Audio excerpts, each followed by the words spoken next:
할렐루야. 복되고 아름다운 아침입니다. 9월 15일 수요일 아침입니다. 우리 함께 찬송가 528장 예수가 우리를 부르는 소리 함께 찬양으로 고백하며 예배로 나아가겠습니다.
세월이 살같이 빠르게 지나 쾌락이 끝이 나고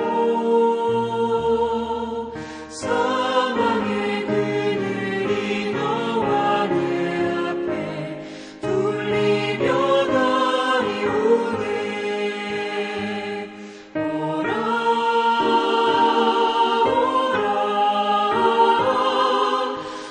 망치 말고 오라. 죄 있는 자들아 이리로 오라. 주 예수 앞에 오라. 우리를 위하여 예비해 두신 영원한 집이 있어. 죄 많은 세상을 떠나게 될 때 영접해 주시겠네. 오라 오라 오라 망치 말고 오라. 죄 있는 자들아 이리로 오라. 주 예수 앞에 오라. 아멘. 9월달은 우리가 계속해서 자녀들과 임직자를 위하여 기도합니다. 오늘 기도 제목은 자녀들이 자신들에게 맡겨진 학업과 모든 일들에 대하여 열정을 가지고 성실하게 임하게 하소서 하는 제목으로 함께 기도하도록 하겠습니다. 기도하겠습니다. 사랑해 주 하나님 감사합니다. 오늘도 예수님께서 우리를 부르는 소리, 그 소리 저희가 듣게 하여 주시옵시고 응답하는 삶 되게 하여 주시옵소서. 그래서 예수님이 우리를 부르실 때에 주님 내가 여기 있습니다. Here I am 하면서 날려가는 저희의 삶 되게 하여 주시옵소서. 9월달 저희가 자녀들을 위하여 또 임직자를 위하여 기도합니다. 우리의 자녀들이 자신들에게 맡겨진 모든 일들의 열정을 가지고 성실히 임할 수 있도록 하나님 인도하여 주시옵시고 그들이 하나님의 말씀을 품에 간직하고 그리고 또한 그들의 삶의 터전으로 나아가서 복음을 전할 수 있는 귀하고 복된 예수님의 제자의 삶 살아갈 수 있도록 인도하여 주시옵소서. 하나님의 말씀을 나눕니다. 성령 하나님 말씀하여 주옵시고 오늘도 말씀을 통하여 하나님 만나며 깨닫는 귀하고 복된 시간 되게 하여 주옵소서. 예수님의 이름으로 기도했습니다. 아멘. 이 아침에 함께 나눌 말씀은 사도행전 6장 1절로 15절까지에 있는 말씀입니다.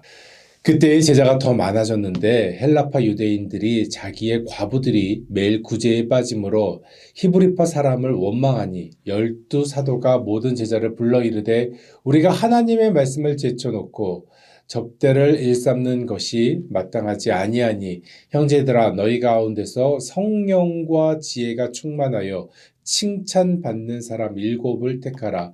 우리가 이 일을 그들에게 맡기고 우리는 오로지 기도하는 일과 말씀 사역에 힘쓰리라 하니 온 무리가 이 말을 기뻐하여 믿음과 성령이 충만한 사람 스데반과 또 빌립과 브로고로와 니가노르와 디몬과 바메나와 유대교에 입교했던 안디옥 사람 니골라를 택하여 사도들 앞에 세우니 사도들이 기도하고 그들에게 안수하니라. 하나님의 말씀이 점점 왕성하여 예루살렘에 있는 제자의 수가 더 심히 많아지고 허다한 제사장의 무리도 이 도에 복종하니라. 스데반이 은혜와 권능이 충만하여 큰 기사와 표적을 민간에 행하니 이른바 자유민들 즉 구레네인 알렉산드리아인 길리기아와 아시아에서 온 사람들의 회당에서 어떤 자들이 일어나 스데반과 더불어 논쟁할세 스데반이 지혜와 성령으로 말함을 그들이 능히 당하지 못하여 사람들은 매수하여 말하게 하되 이 사람이 모세와 하나님을 모독하는 말을 하는 것을 우리가 들었노라 하게 하고 백성과 장로와 서기관들을 충동시켜 와서 잡아가지고 공회에 이르러 거짓 증인들을 세우니 이르되 이 사람이 이 거룩한 곳과 율법을 거슬러 말하기를 맞지 아니하는도다. 그의 말에 이 나사렛 예수가 이곳을 헐고 또 모세가 우리에게 전하여 준 규례를 고치겠다 함을 우리가 들었노라 하거늘 공회 중에 앉은 사람들이 다 스데반을 주목하여 보니 그 얼굴이 천사의 얼굴과 같더라. 아멘. 하나님께서 오늘 저희에게 허락하신 말씀입니다. 우리는 이민교회에서 지금 생활하고 있습니다. 한국 교회들과 이민교회들 우리가 이렇게 보면은 참 아름답게 성장하는 모습을 보면서 기쁜 마음이 듭니다. 하나님께서 천지를 창조하신 이후 기독교의 역사 6,000년의 역사와 예수님께서 이 땅에 오신 2000년의 역사 가운데 한국 기독교의 역사는 사실은 140년밖에 되지 않은 짧은 역사입니다. 하지만 다른 어느 나라보다 아름답게 성장하였고요. 또 귀한 기독교의 역사를 소유하며 영향력 있는 교회로서 성장해 왔습니다. 이 아름다운 교회 역사와 영향력 있는 한국 교회를 대표할 수 있는 것 무엇이 있을까요? 세계에 굉장히 많은 선교사를 파송해서 성도수 비례로는 세계 최고의 선교사를 파송하는 나라가 바로 한국 교회입니다. 참 아름답지요? 하지만 이 아름다운 한국 교회에도 문제의 시간들이 분명히 있었습니다. 대표적인 것이 무엇일까요? 일제강점기 때에 심사참배에 동참했던 한국 교회의 역사가 있었습니다. 비록 부끄러운 한국 교회의 역사지만 한국 교회는 이때 일제 통치의 많은 부분들을 그들에게 머리를 조아리면서 그들의 지시대로 행했다고 합니다. 교회를 대표하는 기독교 교단과 교계가 신사참배에 동참하였고요. 심지어는 예배 중에도 신사참배하는 시간이 있었다고 합니다. 그 총회는 어떻게 했냐면 총회는 자진하여서 일본에 협력하여서 전투기 비행기를 헌납하는 일까지 있었습니다. 심지어는 교회에서 어떤 운동까지 있었냐면 교회의 종을 떼어서 굉장히 그때는 종이 중요하지 않습니까? 종이 울리면 교회에 모이는 예배 시간인데 그 종을 떼어서 헌납하자라고 해서 그 운동까지 일어나서 결국은 한국에 있는 교회 가운데 1540개의 교회가 그 교회의 종을 띄어서 일본 정부에 헌납한 사실도 있었다고 합니다. 하지만 그 중에서도 신사참배에 반대하는 성도와 목회자들은 분명히 있었습니다. 그들은 신사참배에 반대한다는 이유로 형무소에 들어가서 옥고를 치르게 되지요. 이때 여러 신자들이 순교하였습니다. 우리가 너무나 잘 알고 있는 주기철 목사님, 강종근 목사님 등이 대표적인 분들입니다.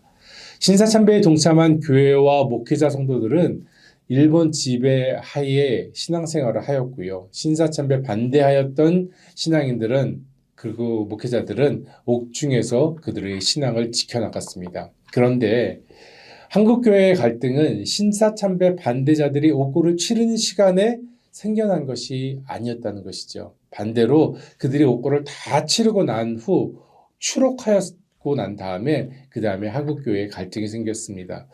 옥고를 치르고 신사참배에 반대했던 성도와 목회자들이요. 신사참배를 허락한 목회자들과 교회에게 무엇인가를 요구했습니다. 뭐냐면 회개를 촉구한 것이죠. 이 일로 인해서 한국교회는 분열하게 되었습니다. 신사참배를 거부해 옥고를 치른 성도와 목회자들이 결국에는요 따로 교단을 만들어서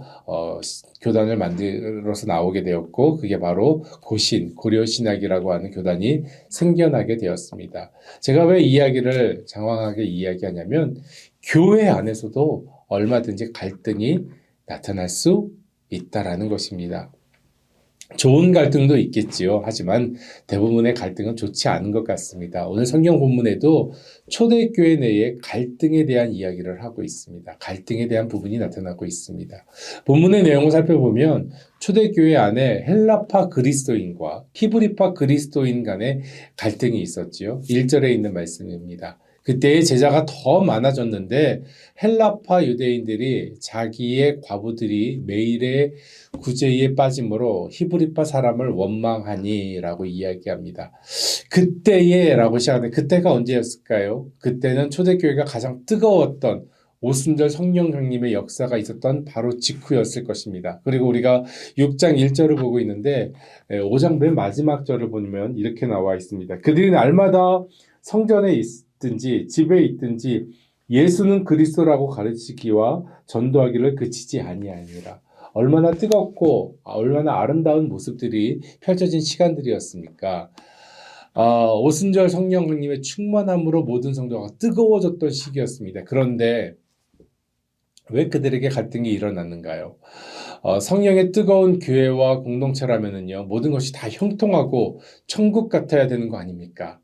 그런데 우리가 여기서 착각하지 말아야 될 것이 있죠. 교회는 천국이 아니라는 것입니다. 교회 공동체는 천국을 바라보는 곳이고 소망하며 하나님께 예배하는 곳이었습니다. 그렇기 때문에 초대교회도 마찬가지였지요.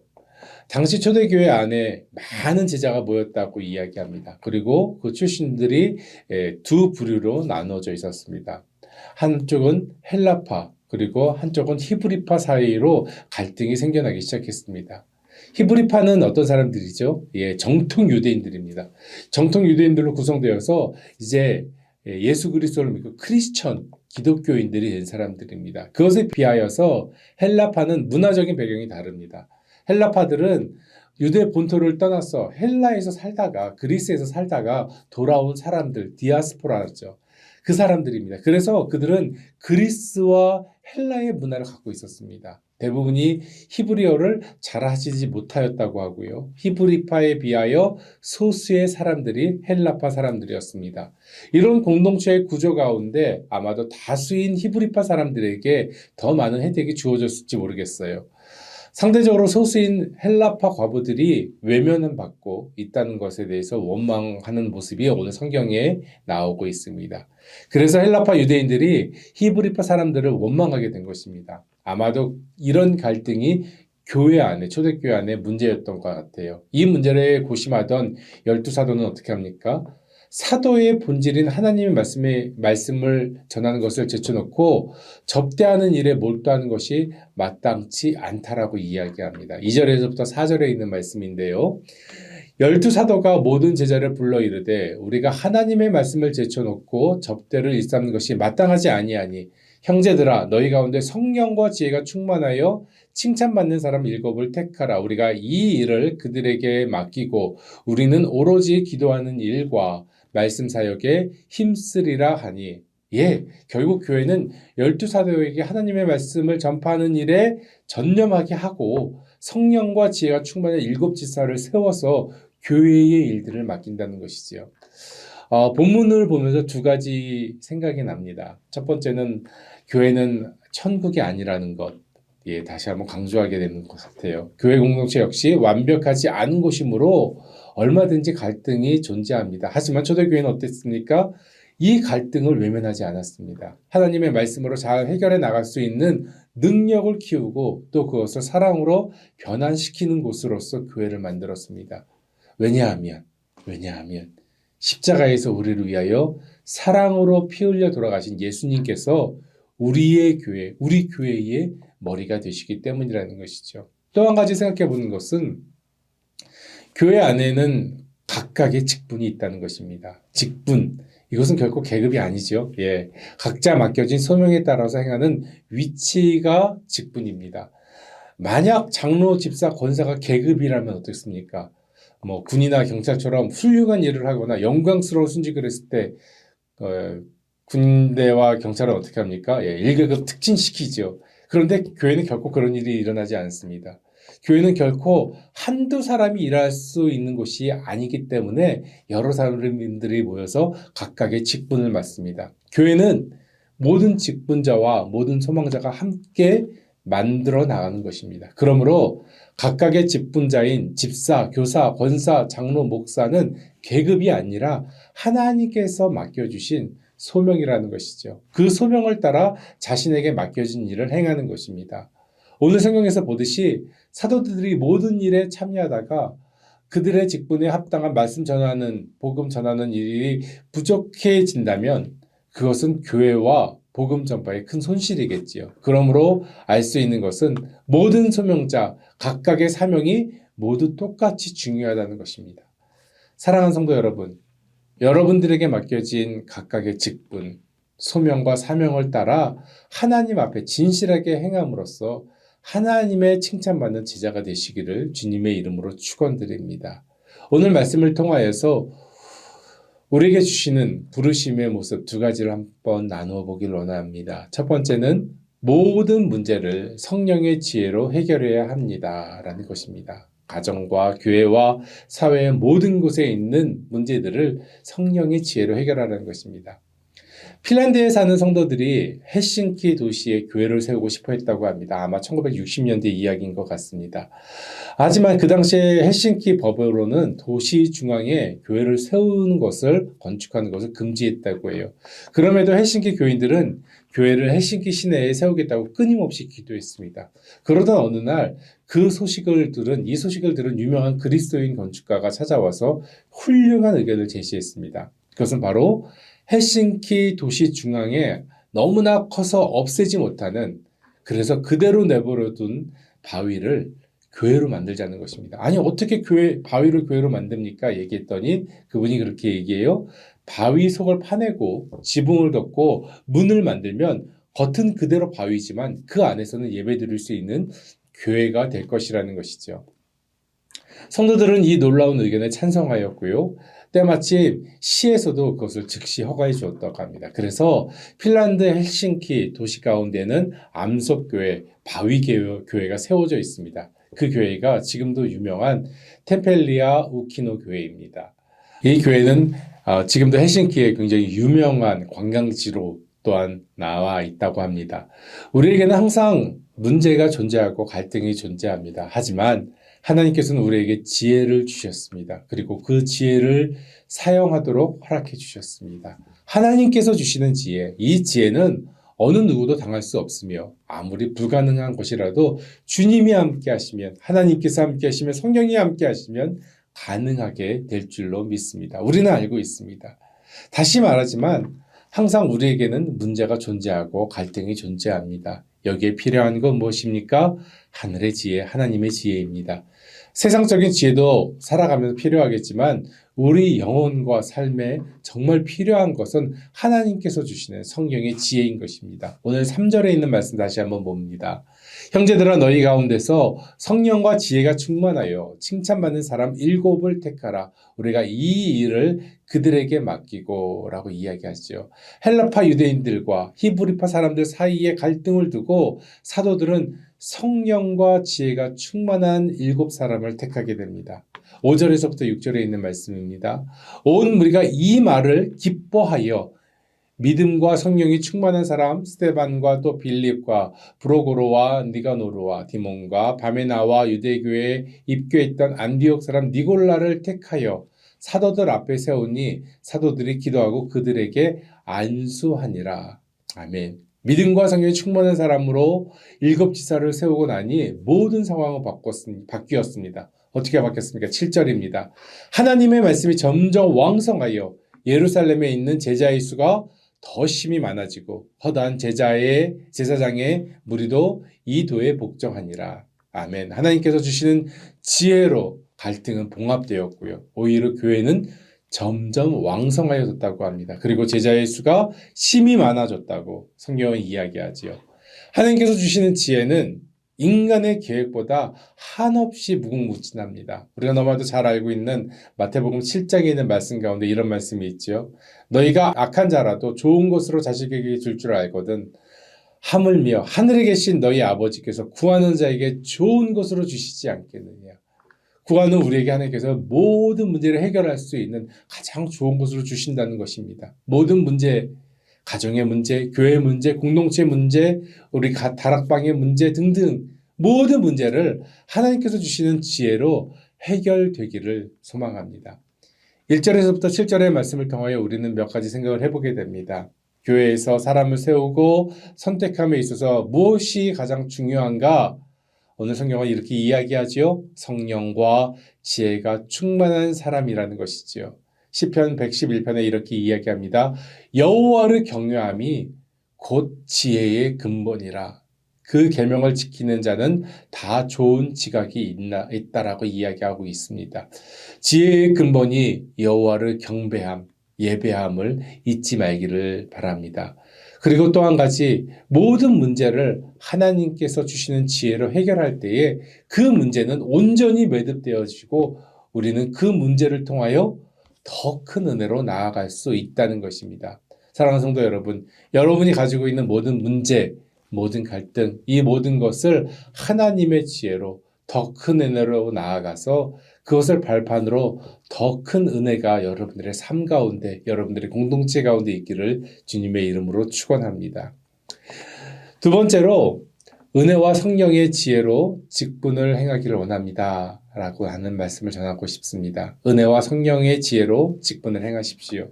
8절부터 15절까지의 내용은 스데반 집사님에 대하여 소개하고 있죠. 스데반은 은혜와 권능이 충만하여 큰 기사와 표적을 민간에 행했다고 이야기합니다. 여기 자유민이라는 사람들이 나오는데요. 자유민이라고 하는 사람들, 메시지 성경에 보니까 이렇게 얘기합니다. 그 무리는 종이었다가 자유인이 된 구레네 사람, 알렉산드리아 사람, 길리기아, 아시아 출신의 사람들이다라고 이야기합니다. 이 자유민들에게 스데반과 진리의 말씀을 놓고 언쟁이 붙게 됩니다. 10절에 있는 말씀이지요.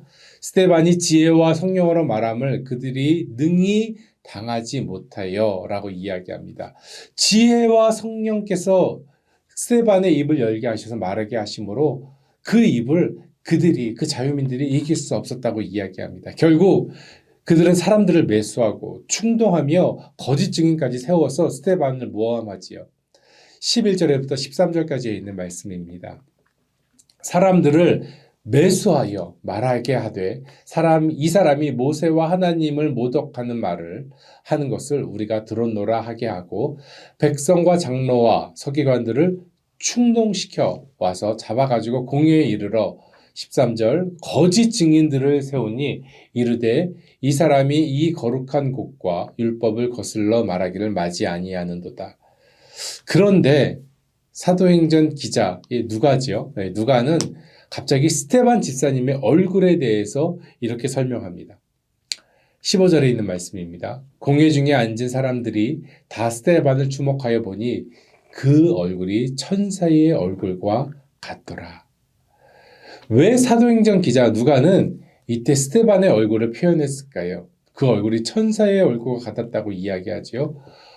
얼굴은 사람의 모든 감정을 표현해냅니다. 기쁨도 슬픔도 고통도 행복함도 그리고 아픔도 그대로 얼굴에 다 표현됩니다. 스데반은 그들의 매수와 충동적인 말 그리고 거짓 증인들의 그 거짓말에 전혀 불안한 기색이 없다는 것이죠. 왜냐하면 그는 하나님 앞에 성령께서 주시는 지혜로 말하고 서 있기 때문이라는 것이죠. 스테반 집사님을 묵상해 보면서 저는 그 어느 목회자보다 훌륭한 집사님으로 생각이 됩니다. 당연히 저보다도 훨씬 더 훌륭한, 너무나도 훌륭한 집사님이신 것 같아요. 이렇게 훌륭한 집사가 된 비결은 단 한 가지였습니다. 훌륭한 하나님의 종이 된 것 단 한 가지였습니다. 훌륭한 하나님의 사람이 된 것 단 한 가지였습니다. 은혜와 권능이 충만했기 때문이라는 것입니다. 은혜로운 얼굴은요, 결국은 하나님의 선물입니다. 스테반은 이같이 많은 하나님의 선물로 가득했기 때문에, 충만했기 때문에 큰 기사를 행할 수 있었습니다. 그의 믿음, 그의 설교와 그의 복음은 그 어떤 세력에도 흔들리지 않았습니다. 결국 스테반은 우리가 다음 장에서 보겠지만 순교하기까지 하나님의 말씀을 온전히 전할 수 있는 아름다운 하나님의 종이었습니다. 사랑하는 성도 여러분, 오늘 말씀을 묵상하면서 이렇게 얘기해 보고 싶습니다. 우리의 얼굴을 바꿔봅시다. 우리의 얼굴을 바꿔봅시다. 은혜와 권능이 충만하여 흔들리지 않는 믿음을 가진 스테반과 같이 우리의 얼굴도 바꾸어 나가기를 바랍니다. 성형을 하거나 고급 리프팅을 하거나 보톡스를 하라는 것이 아니죠. 우리의 영적인 얼굴을 바꾸는 열쇠는 항상 하나님을 바라보는 것입니다. 그래서 우리의 얼굴만 보아도 하나님을 기억할 수 있도록 은혜의 얼굴로 바꾸어지기를 주님의 이름으로 소망해 봅니다. 말씀을 마치려고 합니다. 오늘 말씀을 정리하며 모든 문제와 갈등을 성령의 지혜로 해결하기를 기도합니다. 내가 할 수 있는 문제와 갈등은 한없이 부족하고 부족하지만 하나님께서 간섭하시고 하나님께서 개입하시는 문제와 갈등은 오늘의 말씀처럼 더 큰 은혜의 발판이 되어서 나아가는 것을 우리는 기억해야 될 줄로 믿습니다. 또한 우리가 받은 모든 직분과 사명은 은혜와 하나님의 지혜로 이루어 나가야 되는 것입니다. 그래서 본문에 나오는 스테반 집사님과 같이 비록 억울하게 거짓 증인들에게 매수당하는 상황에 있더라도 하나님의 진리 앞에 은혜와 믿음의 얼굴이 되어서 하나님을 바라보는 저와 여러분, 우리 AAC 모든 성도님들 되시기를 주님의 이름으로 축원드립니다. 기도하겠습니다. 사랑의 주 하나님, 감사합니다. 오늘도 귀한 말씀을 통하여서 갈등 속에서도 하나님의 말씀을 붙들었더니 교회가 점점 왕성하여지고 흥왕하였던 것을 보면서 저희들의 문제의 모든 것들을 내려놓습니다.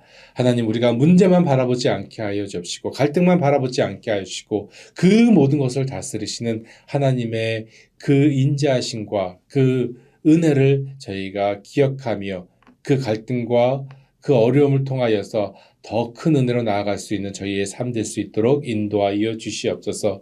하나님, 저희의 얼굴을 이 시간 바꾸길 원합니다. 은혜의 얼굴로 바꾸길 원하고 스테반과 같이 하나님의 말씀으로 충만하여진 그런 얼굴로 바꿔지길 원합니다. 그래서 세상을 이길 힘을 갖게 하여 주옵시고 세상이 우리에게 힘들게 할지라도 주님과 함께 동행하며 승리하는 삶 살 수 있도록 인도하여 주시옵소서.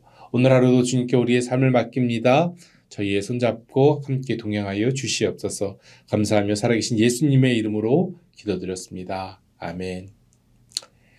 계속해서 여러분 가지고 계신 기도 제목으로 나아가겠습니다. 축복합니다.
주님